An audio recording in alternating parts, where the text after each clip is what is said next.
welcome back ulit sa ating YouTube channel, no? Wala muna tayong fishing adventure ngayon kasi nga busy. Last week Friday, Saturday nasa Kamis Musit ako, Abha, Albaha, tapos Sabia. So wala tayong fishing adventure kasi hindi natuloy yung mga plano namin kasi nga naging busy tayo ngayon sa trabaho. So ito muna ating gagawin ngayon, guys. Gagawa tayo ng Taylor slash machine, yung machine ng Oakberry sa Jeddah, sa Medina pala to. Kailangan matapos daw dahil dadalhin bukas sa sa Medina yung kasama namin isa na gumagawa doon. Busy rin siya kaya ipinasa sa akin yung trabaho. So ito yun, guys. Yan dismantle na. Kailangan magawa ra to kasi bukas ng maaga ang alis. Yan, ito ang problema niya, guys. Ito yung micro switch na yan. Yan, nag-stuck. Saka itong spring na to. Yan itong may spring na yan. Yan.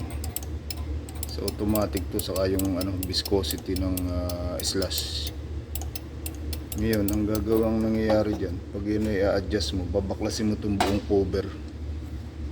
Ito pala, hindi. Ito yung adjustment niya, dito. Tanggalin mo yung cap, may screw dyan. Kaso ang nangyayari, mahaba yung spring. Ito. Mahaba yung spring na yan, kaya ginagawa binaklas para bawasan yung spring. Ito. Yan ang naging problema. So ito ang ating gagawin, guys. Ngayon ipipix natin. At mamaya yung yung isang band toaster din para dito lang sa Jeddah. Mga pending job ng mga kasama ko. Wala kasi akong schedule ngayon dahil kababalik ko lang galing labas ng Jeddah. So yung mga pending nila na hindi na maasikaso dahil sobrang daming load, ipapasa sa iba. So yun muna ang gagawin natin, guys, ngayon. At hopefully matesting natin to ng kahit anong product. Testingin natin dyan. Dismantle talaga siya.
issue for electric still not finished.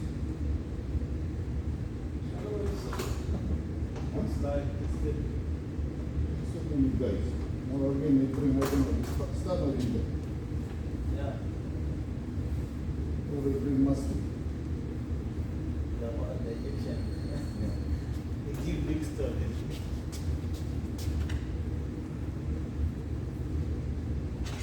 It's giving us listening. Okay. Listening and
It's already.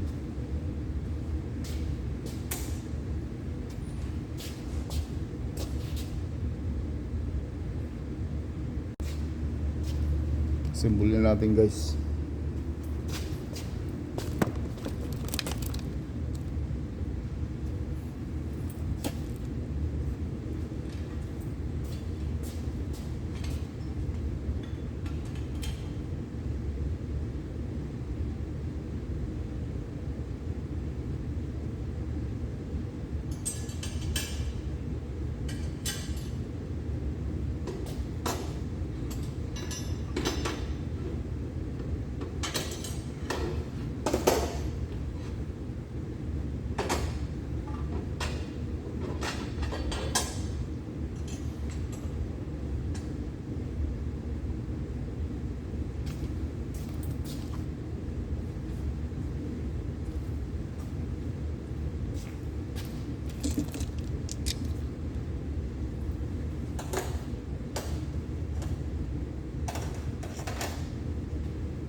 Gumamit tayo guys itong ano, lubricant, Taylor Lube. Kaso walang blue, kaya red na lang, pwede naman to. Ang heat treat ito guys, yung blue kasi ordinary yun.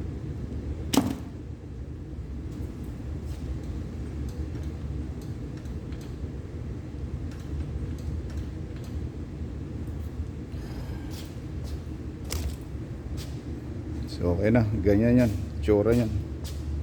Yan. Ito yung sa ano, sa automatic niya. Tapos dito yung adjustment, tatanggalin to. May screw dyan sa loob, adjust yan. Pag clockwise, pa tigas yung thickness o yung viscosity. Pag anti-clockwise, pa loss naman yung ano niya, yung thickness niya. So yun na yun, titesting natin. Ano lang to, 220 single phase. Pwede ito sa ano guys, sa Pinas, pang slash machine. Tapos may reset button tayo dito, yan sa beater overload. So nalagyan natin ng ano, gatas ang nilagay natin, parang gagawa tayo ng milkshake ngayon. Magkahalo yan, vanilla at saka ano, pistachio. Yan, pistachio yung green, tapos vanilla yung puti. So atin titistingin kung gagana siya. Kasi wala tayong ano, wala tayong ibang produkto na pwede ilagay, kundi yan lang available, kaya atin titistingin ngayon. Iuto natin. Okay, low mix, sabi niya, add mix. Ating titistingin. Yan, umaandar na. Para yung model niya 430-27, yung output ng potensya. Tapos dito testingin natin yung viscosity, kung gagana ito. Dapat aangat siya papunta rito sa kabila dito. Muhuga itong ano, itong lalagyan. Malambot kasi, kaya sumasayaw siya. So yun ang ano, ating testingin ko, ready na maya maya. Yan guys, so umuusok na siya ng kaunti, no? Ayan. Maya maya pag pumunta yan doon sa kabila, ano yan, magkakatrop. Pangit lang kasi dahil malambot tong base niya. Ayan o, di pa nakabalance yung paa, nakaangat, kaya sumasayaw.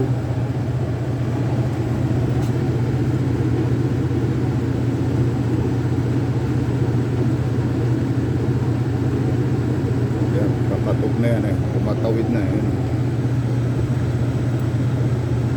Katok niya. So, namatay na, katok na siya. Ibig sabihin, ready na i-slash natin. Ano na, naka-ready na. Pwede nang uminom ng ano, milkshake. Milkshake ito kasi dahil gatas eh. So, pero pag yung asay na tinatawag nila, ayan, patay na. Ngayon, pag ginalaw ko to, i-start uli yan. Yan, galawin ko kunyari nag-draw ako. Andar uli yung compressor. Tapos tawid uli siya doon para sabi niya cut-off uli maya maya. Yun, cut-off na naman. So nakakatakot, ba malaglag ito eh.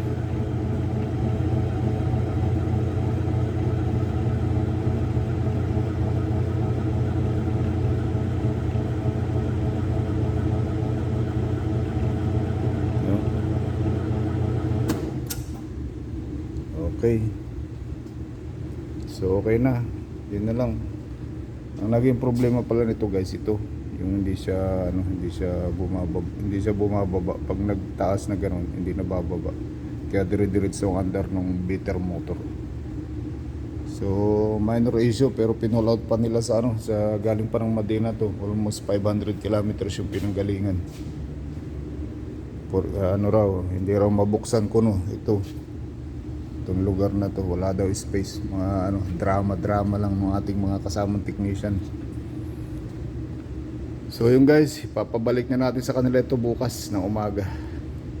Okay guys, yung ating PC adventure, subok ulit tayo ngayong Webis, kung maisingit natin yung ating pag-fishing. Actually namimiss ko na rin almost higit na isang buwan hindi ako nakakapangisda dahil sobrang busy nga.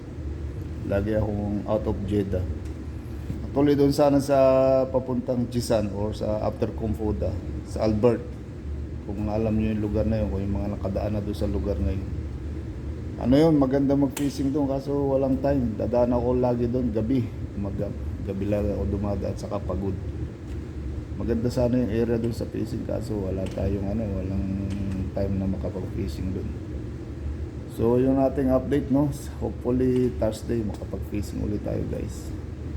Para ma-relax ng konti, ma-relieve yung ating stress ng konti sa trabaho. Okay. Yun lang muna guys ang ating video for today para makapag-upload lang tayo sa YouTube. Okay. Bye.